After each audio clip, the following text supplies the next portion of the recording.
Okay, so for this video, we're going to do some basic math operations. To get started though, let's make some variables. So we're going to make two variables. One equal to 10, the other one equal to 3. And then we'll console log.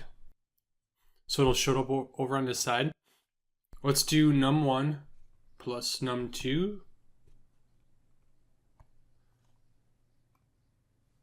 We get 13 like we would expect. Let's go ahead and subtract them. And we get 7. And let's multiply them. And we should get 30. And then let's go ahead and divide them. And we should get a decimal.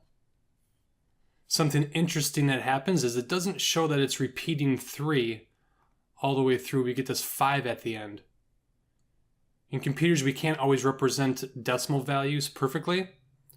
So this is the best that it can do. And if we get even other numbers divided by each other, some of these numbers will be even worse off than just this one little bit here.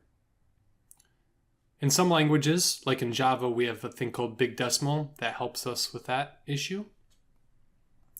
And then the last operation is modulus. So what modulus does is it takes num1, which is 10, divides it by num2, which in this case is 3, and it spits out the remainder. So 3 goes into 10 3 times with a remainder of 1. If we change this to 4, 4 goes into 10 2 times, and there's 2 left over. So let's spit out 2. And then one more time, let's change this to 5. 5 goes evenly into 10, and there's no remainder. We get a remainder of 0. All right, so let's do something a little bit different. Let's actually make this a string and see how that reacts to it. So we'll put the word hello, and then we will add them together.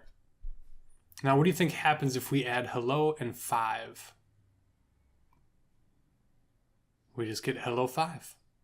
So this is no longer a math operation. It is concatenation, which means we're linking this together with this.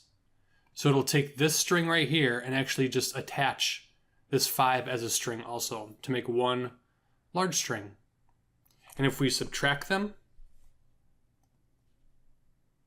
we get NaN, which means not a number. So we can't actually subtract. It doesn't mean anything with this. We can't take hello and subtract a value of 5, but we can add them together. So that's the best we can do as far as operations on strings, is we can add them.